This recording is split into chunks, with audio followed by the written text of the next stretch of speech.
Hello, everyone, and welcome back to another episode of What They Don't Say with Shannon and Lauren. I'm hitting you with a solo episode today. It's just you and me. If you don't know who this is, hi, my name's Shannon. I'm the redheaded one on this show. Nice to meet you. I'm so glad that you're here. I have a story for everyone, and this story is completely unrelated to sexual assault, but don't worry, we're gonna get to the topic of the day. You might not know this, but I actually had a surgery recently to my face by a plastic surgeon. And you're probably getting a little excited and you're trying to look close and you're thinking, Shannon, you actually look exactly like last time I saw you. Your plastic surgeon sucks. You don't look any different than before. You look the same. Well, I have a story.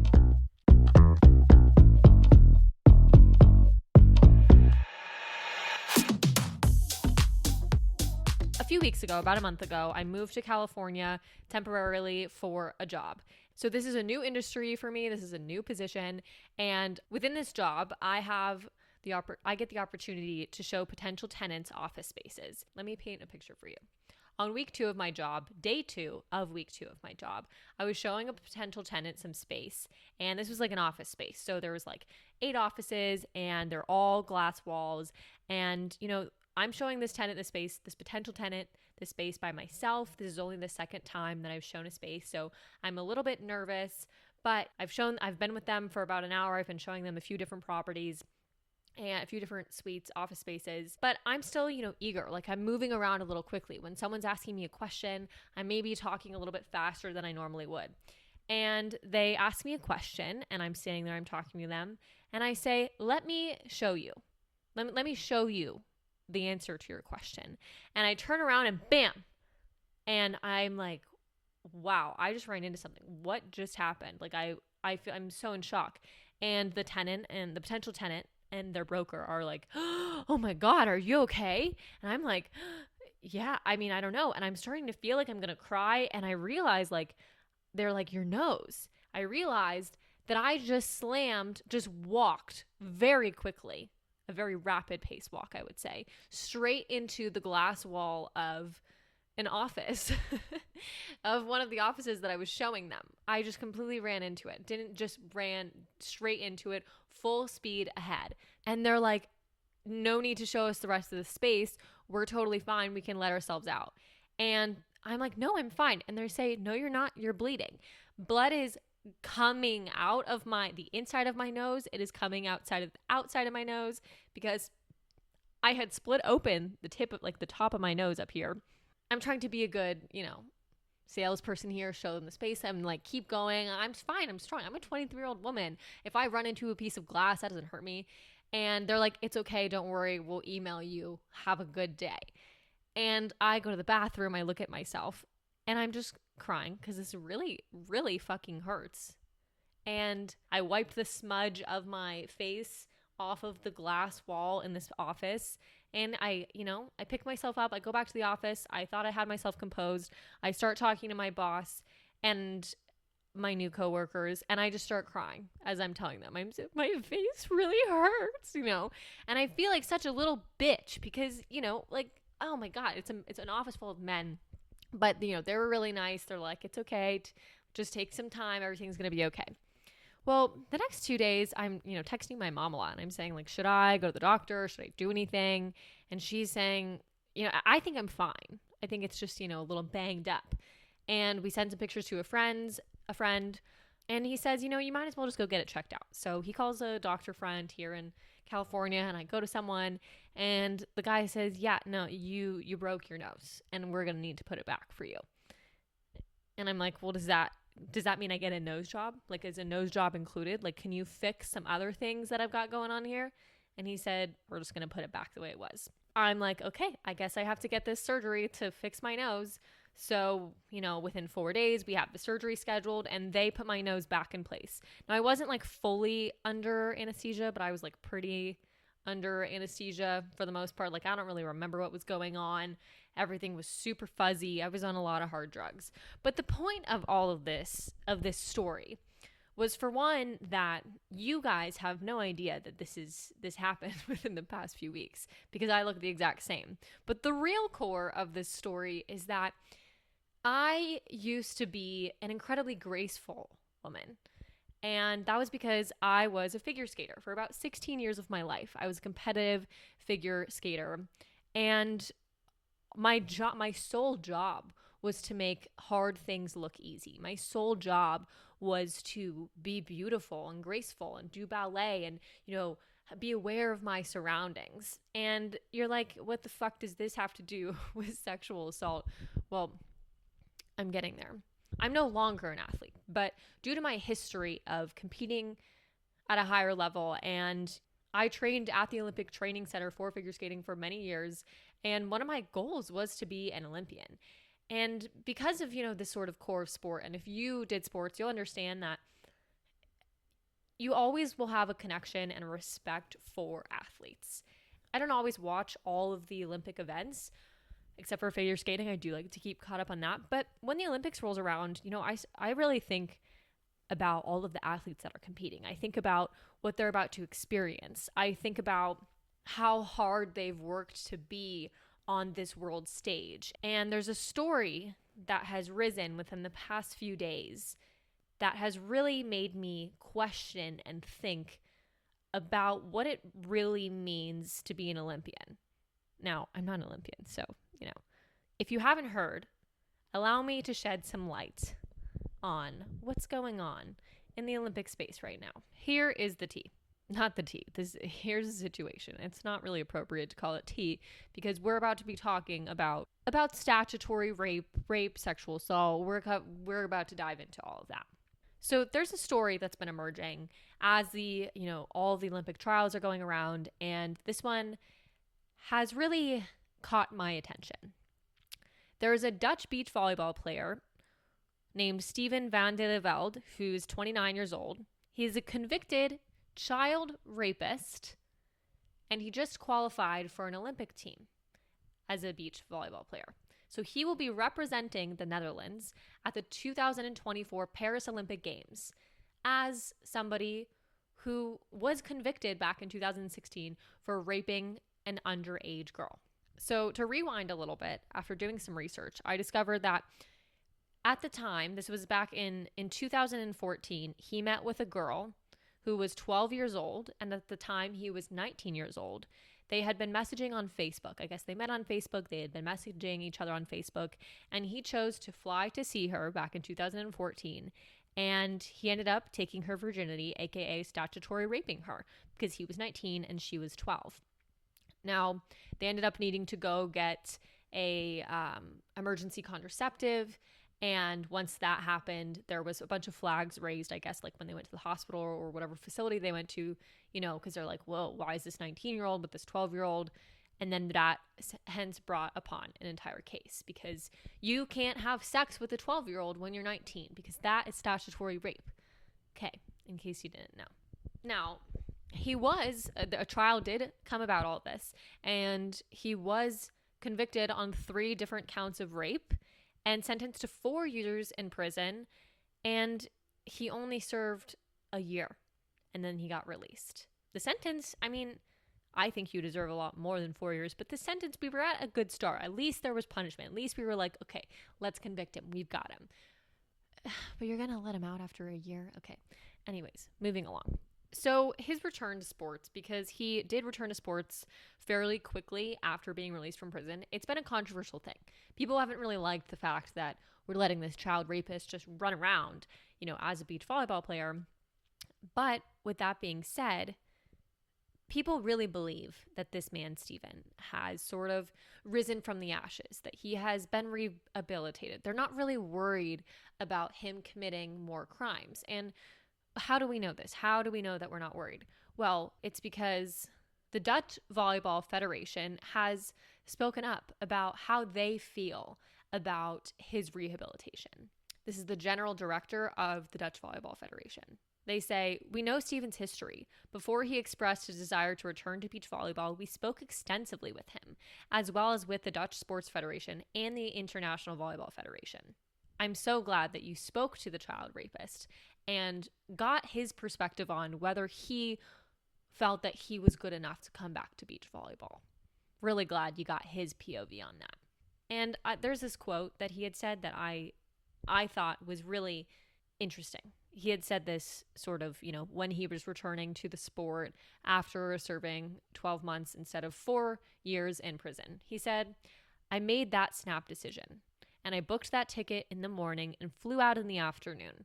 As you know, things happened. We had sex, and I came back the next day." From my perspective, I don't think saying we had sex is a very remorse-filled sentence.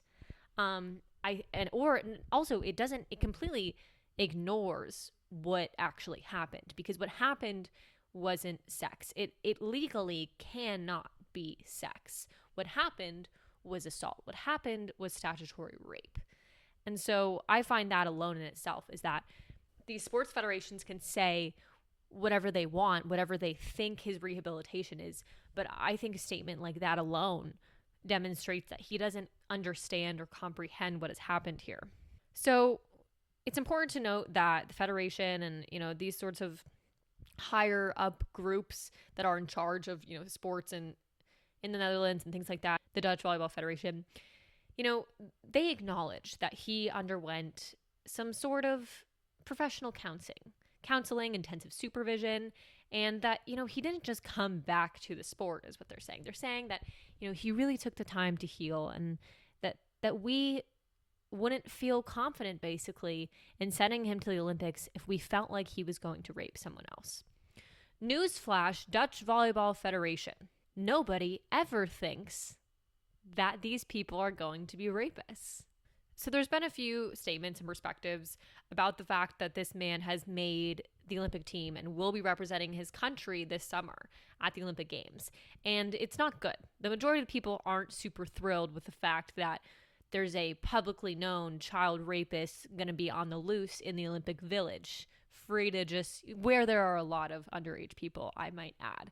But I'm glad that the public is a little bit outraged. I'm glad that this is bringing attention. And Steven even said himself that this is a big stage and that this is going to bring attention, but that, he's made his mistakes and now he just has to live with them and he can't change the past.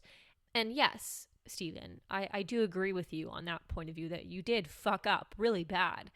But I'm not so sure if you really deserve to be on this Olympic stage.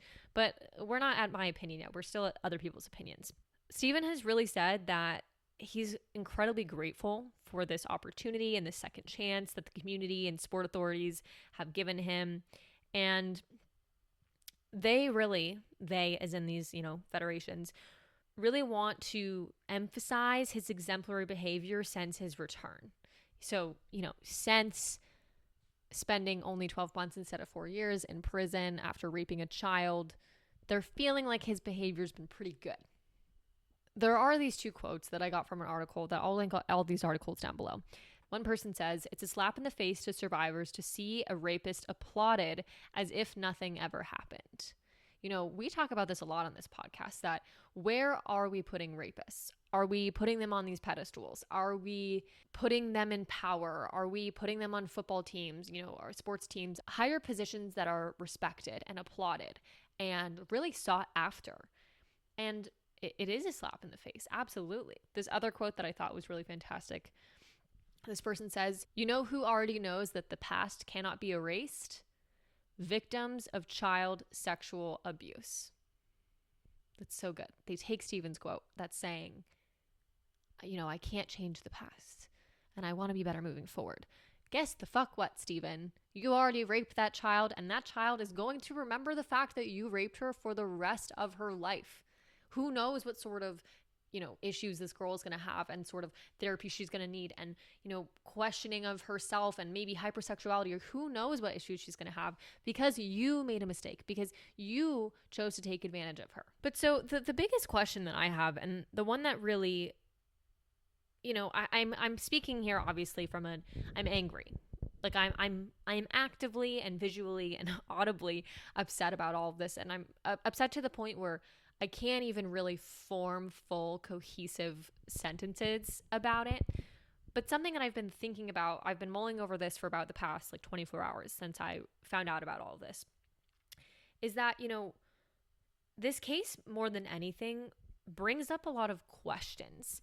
And these questions are things such as what role sports play for society? What role do these athletes have in society? Should athletes with serious criminal convictions be allowed to compete in the Olympic Games or on a world stage? And, how do we balance offering justice for those that have been wronged with potential rehabilitation of offenders? Now, hold on. I know that last sentence is probably going to make a lot of people mad, so just hold your horses. I know. Okay, recidivism rates are incredibly high. I also am a firm believer that it's very hard to cut recidivism rates. I'm a firm believer that once people start raping people, I don't think they really stop, but I'm not a professional, and that's not what this episode is about. When I'm really talking about what is being an athlete, to me, being an athlete enables you to have an outlet for your emotions, whether that's anger, sadness, joy, artistry, creativity, fear, empowerment, strength, weakness. And it's an outlet because I always found in my skating career that whatever emotion I was feeling inside pretty also quickly, though, turned into, it just had to be fuel. So if I was angry, I needed the anger to fuel me to be a better athlete. If I was happy, I needed the happiness to fuel me to be a better athlete. If I was sad, I needed the sadness to fuel me to be a better athlete. There was always this conversion from whatever emotion into being better. And it's a privilege. Competing in any sport and getting to do that at any capacity is a privilege. It is not a right. So there's that. But, let's go back to this outlet thing. So being an athlete, you basically have a built-in outlet for your emotions. And I think that sports are an incredibly healthy thing for people. In general, working out, getting your endorphins flowing, getting your heart rate up is so good for you. And you know who it's extra good for? People that are unhappy on the inside, people that are going through it, people who don't have a good home life, people who are suffering within their own head and they need to go do something to work out their feelings and not commit crimes on others, right? Okay. I think about if I was someone if I had gone to prison for something, it would be so important to me to be able to rehabilitate myself and in a way that enables me to put my pieces of myself back together. And so I think that sports can really offer an incredible place for people who have been broken and people who have broken others and who have taken their harm and inflicted that pain on other people. But that's just me talking about being an athlete in general. That is not the same as competing at the Olympic Games. The Olympic Games happen every 4 years. It is the only time where the entire world comes together. The entire world comes together, puts aside all of the political, the wars, everything. It's pauses. And we say, let's watch sports. Let's celebrate the human body and what it can accomplish. Let's celebrate the best athletes in the world who have spent their lives training for the world to watch them and to see what they can accomplish. The Olympics is a very, very special place. Something that I've never talked about on here is that my parents were both Olympic athletes. My dad was a 2-time Olympian in long distance running. He did the 10,000 meters. My mom was an Olympian. They met at the Olympics. The Olympics has always been around me. Like I said, earlier in this episode, I trained at the Olympic Training Center. I have friends who've made the Olympic teams. And I'm not saying any of this to brag at all, because trust me, I know. I screwed it up when I took the Olympic jeans from my parents and I didn't make an Olympic team. I know, I'm aware, but that was my dream. Like, I spent so many years of my life dreaming about seeing the Olympic torch and being at the opening ceremonies and, representing my country and seeing my flag raised and my anthem sang on the loudspeakers. Like, that was huge because of how much it meant and how much I knew that it meant, because I was so fortunate to, hear stories from my parents about their experience and to be surrounded by incredible athletes who also had these experiences. From all of that, I learned that it's a very exclusive place.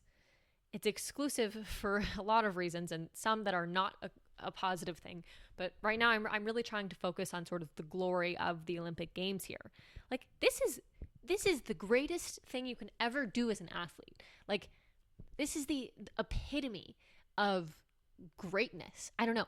I just am like, maybe I'm a little more obsessed with it because it's like a dream that I never achieved. Maybe. I don't know.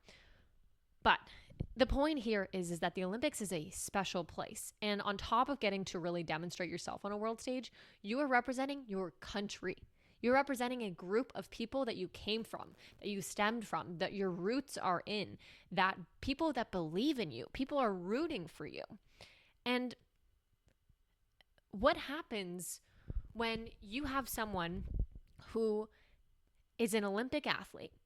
Let's say they win their event, and they are standing on the podium with two other incredible athletes from their country, and they are staring off into the distance as they watch their country's flag being raised into the air. They're wearing a gold medal, and what's playing over the loudspeakers? Oh, it's their country's anthem.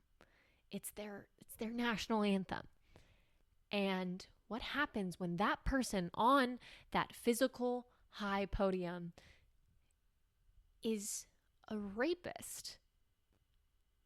That person who's representing your country is a convicted rapist. What does that say? What is that? It is a literal representation of putting a rapist on a pedestal. Like it hurts my insides to think about that. There's nothing more, like there's so much, is it irony? I don't even know if you could call it irony, but it's just like, we talk about don't put these people on pedestals, but this is no, you're actually taking these people and you are legitimately putting them on the highest athletic pedestal in front of the world. Now, let's even say if you don't win the Olympics and you're like, well, this guy, he's 11th in the world right now, this Dutch beach volleyball player, he's probably not going to win the Olympics. Okay, yeah, maybe. But you know what happens when you go to the opening ceremonies at the Olympics?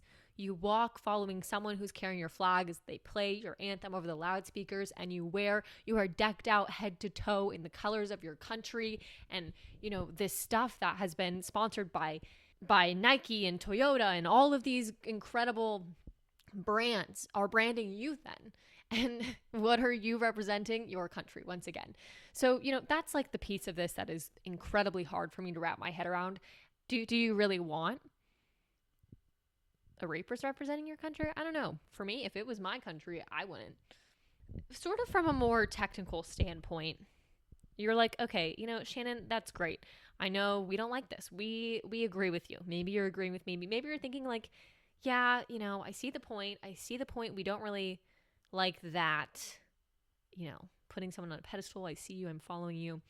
But, can you stop a rapist from going to the Olympic Games? Like, if they're an incredible athlete, then they're just straight up a great athlete. And maybe they do deserve to go because the Olympics is really based on, athletic ability. But there's two things that I've been thinking about. One, there's an entire association for anti-doping. Doping is a performance-enhancing situation, drug process, okay?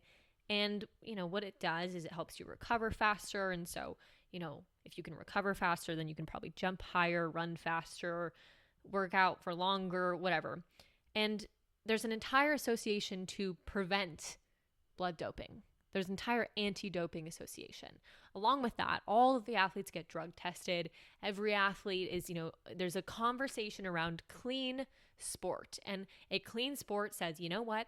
If person A can't do drugs, then nobody else can do drugs either, because the Olympics is about a pure athletic ability, not to be influenced by drugs, because it's not fair if person A is doing drugs and nobody else is, because, person A has an advantage. An unnatural advantage. So then when I think about, this association of like blood doping and no drugs and clean sports and assault, it's like, okay, well, being a rapist doesn't make you a better athlete. You don't get to run faster or jump higher or have better cardio. It just makes you a fucking rapist. So I started thinking, okay, if you can't say, okay, well, we want a clean sport, so no raping people. Okay, you can't go down that route. So the route that I started going down was, okay, well, you need to put a law in place. You should put a law in place that says, hey, no molesters up in here, or no assailants or convicted felons. But then I was like, oh, well, fuck. The Olympics is the whole world. You can't just like make a law for the whole world because it's all based on different countries and states, and it all trickles down. And so then I remembered, we have the International Olympic Committee, which is an entire committee that, makes rules and laws and the foundations of what is the Olympics and what does it mean and all of this stuff. And within that, I did some research and I discovered that they have what's called the Olympic Charter. So basically, these are the Olympics' own set of laws and guidelines that are for the Olympics. So this can be everything from, the opening and closing ceremonies and what takes place there, all the way to the number of the committee members on the International Olympic Committee. Can athletes put political memorabilia on their uniforms, yes or no? So, they have these things. There are people in place who are, making laws and things. So then I thought, okay, well, they should just, put that in there, no rapists. But it gets complicated because, once you start to draw this line of, we can't have convicted sex offenders, does that also mean that you can't and shouldn't have people who have been convicted of domestic abuse, domestic violence? What about other drugs? What about just violence in general? What about assault and battery? Murder? Are there any? Or I wonder, are there any? I don't know. The murderers probably didn't make it out of jail in time to train for the Olympics. But I'm throwing it out there because once you sort of go down this thought process, down this road of, okay, what is socially acceptable to have on this world stage? Not even socially acceptable. What is morally okay to have on this world Olympic stage? What, as an Olympic committee, do we want to say, yeah, this is the type of person that we're okay with being on this stage, and we're comfortable and we can sleep at night knowing that these athletes are not only people who are incredibly talented and hardworking, but they also have integrity. So where is that line? So then I did some more digging. Why? Well, because I don't know, I get a little bit obsessed with things. That's something I've been realizing is I get a little invested, you can say, and then I have these sort of thought loop feelings where I can't stop thinking about something, and it goes and it goes and it goes, and I need to know as much as I possibly can about it. And then, but the other thing here is that my reading comprehension is horrendous. So when I read something, I can't remember it, and so I can have these thought loops about something, and like I can do all my research, and then might know it for like 4 minutes and then forget it. But anyways, so I did some research. And there's something that happens at the Olympics. It is something called an athlete's declaration. And so when athletes arrive in Paris this summer for the Olympic Games, they sign this thing called an athlete's declaration. And it's basically just, these are your rights and responsibilities as an athlete who's a part of this Olympic movement. Because there's a desire. We want to keep the Olympics as this clean place, this athletic place, this safe space. And so, the majority of these laws and rules and responsibilities are, we are going to create a safe sport. We are going to create a safe space, no matter what your sex, religion, color, where you come from, whatever, none of that matters because we're all here for sport. But then there's some other things. And the thing that I found is the most directly related to this cause is underneath the athlete's responsibilities. Responsibility 7 says, act as a role model. It also says, including by promoting clean sport. But, that first part of the sentence is, act as a role model. So this is something that athletes will sign when they are competing at the Olympics, saying, one of my responsibilities is to be a role model for others. I'm putting all of this information about the Olympic Committee and that, yeah, there is laws and guidelines, and the athletes, they're reminded. It's not just a thing of, we, as at the Olympics, we think that these athletes are good and important and hope that they're good people. No, like they are actually reminding these athletes of, hey, people look up to you. So with all of this, does it really fit to have someone who is convicted of these sorts of crimes competing at the Olympics? And I'm genuinely curious to hear other people's opinions here. What do athletes truly represent in our culture? What do we want athletes to represent? What should athletes represent in our culture? All of these sorts of questions have really been incredibly prominent in my head, and honestly, I can't stop thinking about it. Like I had mentioned, I wasn't an Olympian, but I have thought so many times about how it would feel to stand there on a world stage, and how much that would mean to me. And I'm not okay with someone else being in that position and being convicted of a crime of this magnitude. And then it being backed up by a volleyball federation, a country's volleyball federation. The purpose of this episode was, for one, to really just sit here and talk it out and really think about it. And two, to ask you guys, what do you think is okay? Should someone be able to be convicted of a crime to this degree and then come back from it and attempt to rehabilitate themselves, and then if they're a fantastic athlete, then yeah, they get the world stage? Is that how it should be? Should it be, you could do this and you're out? Like, the Olympic Committee makes a firm line if you're convicted of any crime where you get a certain amount of time for it, or I don't know. But as far as my opinion goes, is I don't think it's safe for an athlete like this to be competing at the Olympics. So my understanding of the Olympic Village is you have all of the athletes who are competing in the Olympic Games staying in the Olympic Village. Many people are staying with other athletes. I think actually the majority of athletes are staying with other athletes in sort of like dorm rooms. You're sharing bathrooms, you're seeing each other in dining halls. There are parties, there are sex gatherings. I don't know if you knew this, but for the Rio Olympics, I think it was something like 400,000 condoms were handed out to athletes at the Rio Olympics, because it's just like a big sex fest sometimes. People are celebrating. Maybe, if you're an Olympic swimmer and then you have a Olympic gymnast, you want to have a baby. I don't know. But there's probably a lot of emotions at the Olympics. But the point here is that these athletes are living together for a couple weeks. Like, the Olympics is, I think, over 2 weeks long. And there are some unsafe moments. There's vulnerability. To me, it feels unsafe to have someone who has convicted this crime, that we know is capable, who didn't just, I kind of screwed up, no, this person was a legal adult by a year, 19, who actively chose to fly to meet up with a 12-year-old girl. Think about the number of choices that happened here. This person chose to talk to this girl. He knew that she was underage. It was like a clear thing that she was underage in these messages. And he continued to talk to her. Then he made plans to see her. And those plans included getting on a flight all the way to see her. Then it included, talking to her and touching her and going beyond these boundaries. And, it was so many choices. It wasn't just, oops, one mistake. There was active decisions and active choices made by an active adult to do this to a child.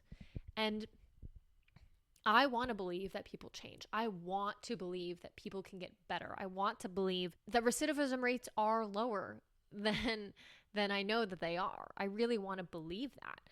But even if that were the case, I wouldn't feel confident putting a known rapist into an environment where they could commit the crime again. It could probably pretty easily be covered up.